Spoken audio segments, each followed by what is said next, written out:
Vivimos en la era de la información y por ende en la era de más ruido constante. Porque entre más información tenemos, también tenemos mayor desinformación. Y en conclusión, nunca hemos tenido en la historia tantos datos como hoy día, pero también nunca hemos estado más perdidos. Y es justamente lo que nos habla la porción de esta semana, Parashá Yitro, porción número 17, que leemos en el libro de Shemot, capítulo 18 al capítulo 20-23. Y esta porción nos está hablando precisamente de ese ruido y de esa información, pero también nos habla del momento en donde llegó la información más importante de la humanidad. Hace 3300 años, en el monte Sinaí, baja esta información que, como dice el Zohar, antes de todo hubo un silencio en el mundo para que Dios pudiera hablar en el monte Sinaí. Y se vieron los truenos, el fuego, los rayos. Y este tipo de revelación no es algo que se consigue gritando. Más bien, esta revelación se consigue cuando callamos un poco, bajamos un poco el tema del ruido, ese ruido que interfiere, ese ruido que no permite ver la fotografía de forma correcta, y podemos, en este caso, recibir la información que puede sí transformar nuestro mundo. Ahora, ¿qué era Yitro? Yitro no era judío, no era egipcio, ni siquiera estuvo en el monte Sinaí. Él era el sacerdote de Midian y según la tradición, él exploró todas las religiones del mundo, de su tiempo, y llegó a una conclusión casi que atravesando un método científico. Él dice, y ahora sé que Hashem es un Dios sobre todas las cosas, sobre todas las fuerzas de la naturaleza, y entiende que esta revelación y que la conexión con la fuente, no con los poderes, no con la creación misma, no con las mecánicas de causa y efecto, sino con la fuente, es mayor que cualquiera de las fuerzas del mundo. Y esto no es una fe ciega, realmente es una fe, como digo, casi que de un método científico, porque observó, se planteó una hipótesis, hizo pruebas y tuvo un resultado, y aquí el resultado es, reconozco que el Dios de la Biblia, que la fuente es más que los poderes de la naturaleza o todas las otras religiones que había practicado. Y esto es una búsqueda que realmente todos nosotros tenemos, como lo que decía Abraham Abulafia, decía que la verdadera espiritualidad no viene de la herencia, sino más viene de una conciencia. Porque si tenemos una conciencia elevada, podemos entender que conectar con la fuente va más allá del lugar donde naciste o de tu cultura, sino así como Yitro, que representa a este ser humano moderno, al 98% de los seres humanos que no son judíos, que no salieron de Egipto, que están en este momento y que a la final lo que quieren es tener su estabilidad emocional, su estabilidad espiritual, y concluir después de estas observaciones que la fe no es una fe ciega, sino es una fe con obras, que el Dios de la Biblia va más allá y que la conexión con la fuente va mucho más allá de las cosas que podemos ver, de las fuerzas que no podemos ver, sino más allá, que es el creador. Y así entendemos que esta porción de Yitro, que tiene su nombre, es muy especial porque a la final va a representar no solamente la tradición escrita desde hace 3300 años, porque sabemos que Abraham, que Isaac, que Jacob, que Adán, que todos ellos conocían estos secretos escritos en la Torá, pero el motivo por el cual llega esta información al mundo es para que no solamente sea para las 12 tribus, sino que sea un conocimiento para todos los pueblos de la tierra. Y es así como vemos esa famosa parábola que cuenta Yeshua, donde nos dice que una persona vio un tesoro en el campo y compró todo el campo para el tesoro. Recordemos que el tesoro, el especial tesoro, es Israel, y todo el campo puede ser la humanidad. Y el Mesías, Yeshua, ha muerto por toda la humanidad, y el plan de morir por toda la humanidad es para que toda la humanidad pueda nutrirse de esto, se pueda nutrir de las palabras de la Biblia y entender que la conexión con la fuente no es solamente un tema de herencia y de tradición, sino que es algo que todos los pueblos se pueden añadir, se pueden adherir a este conocimiento.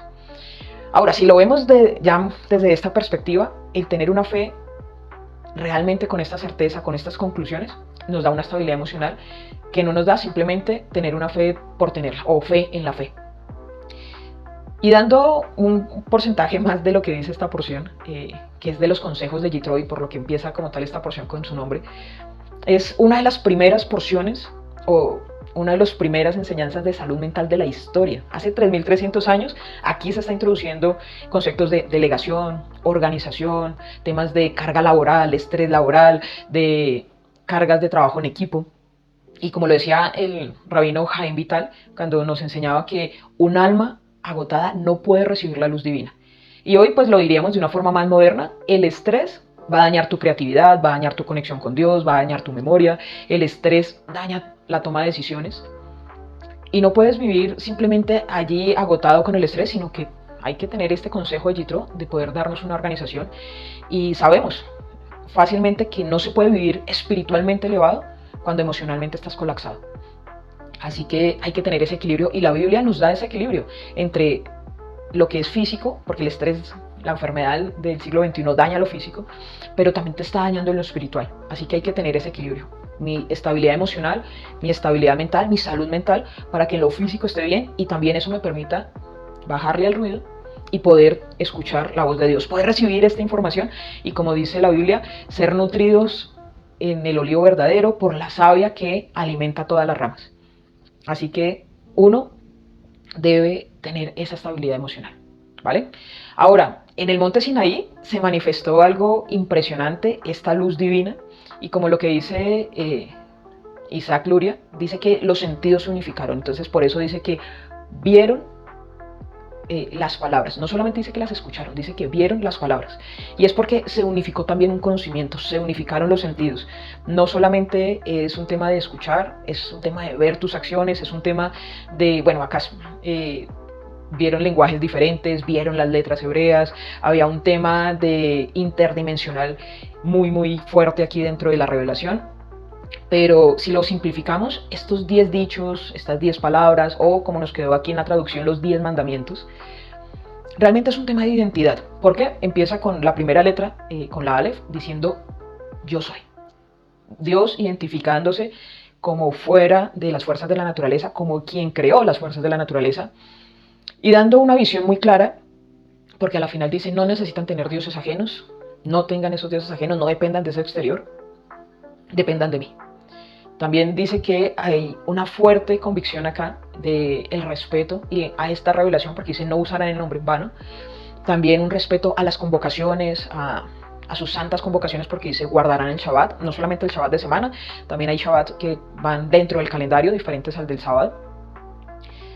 Y termina con esto porque esto les da una unión y una identidad de pueblo, también con una identidad de nación, porque dice honrarán a padre y madre. ¿Sí? Honrarán que esta unión es una identidad, y aquí después va a hablar de esas normas éticas morales de no robar, no matar, no levantar falsos testimonios, no codiciar lo que otros tienen, no codiciar las parejas de otras personas, y ya en lo material, porque estos 10 dichos también están asociados con las 10 sefirot, con esas 10 capas de la realidad, y se dice que son la fórmula para poder vencer la muerte. Así que quieres vencer la muerte y quieres que las cosas que hagan, las cosas que haces en tu vida tengan vida. Estos 10 dichos son el primer camino, empezando por esa identidad que tienes con Dios, esa conexión con Dios, y cómo conectar con las personas, pues al hacer siempre lo mejor, lo bueno, porque esa conectividad que tenemos para con Dios y para con las personas, a la final es lo que va a permitir que no se muera, sino que se tenga vida, y vida en abundancia. Por eso el que sabe hacer lo bueno y no lo hace, le es contado por pecado. ¿Cómo lograr que esta porción realmente sea carne y sea vida en nuestra vida? Hay, digamos que 5 pasos que veo y que podemos concluir para esta porción. Lo primero, ten un silencio diario. Trata de tener un momento de meditación diaria, de calma, para tener el segundo punto, que es una organización, una paz mental, de que el estrés no destruya tu vida. Y el tercer punto es, ten descansos santos. El Shabbat es importante, descansar es importante. El estrés, como sabemos, ya habíamos dicho, nos daña en lo físico y en lo espiritual, así que por eso se establece una parte del descanso, porque es importante, no que dejes de trabajar, pero sí que tengas un momento de calma y que cuando trabajes con orden. Y esto tratando de que siempre hagas lo bueno, porque todas estas normas y todo lo que aparece escrito en la Torá, en los 5 libros, en las 613 mandamientos, misbot, son precisamente para que podamos vivir mejor en sociedad y conectar mejor con la fuente. Así que tengamos estas búsquedas diarias, busquemos realmente conectar con Dios, quitemos el ruido, y que esta conectividad que tengas diaria, como quinto punto, pueda tener como consecuencia el que podamos expandir la luz. Algo muy especial que pasa aquí es que Abraham, Isaac, Jacob, Adán, todos ellos antes conocían estos secretos, pero acá fue entregada por escrito hace 3300 años, no solamente para las 12 tribus, sino para que la luz se expandiera a toda la humanidad, a el 100% de los seres humanos. Así que conectemos con la luz, seamos mejores, tengamos esa estabilidad emocional, deleguemos, quitemos el estrés, escuchemos los consejos y podamos, en este caso, expandir la luz para que toda esta humanidad, para que todo este planeta pueda nutrirse de los sabios y buenos consejos que la Torá tiene para nosotros. Shalom a todos.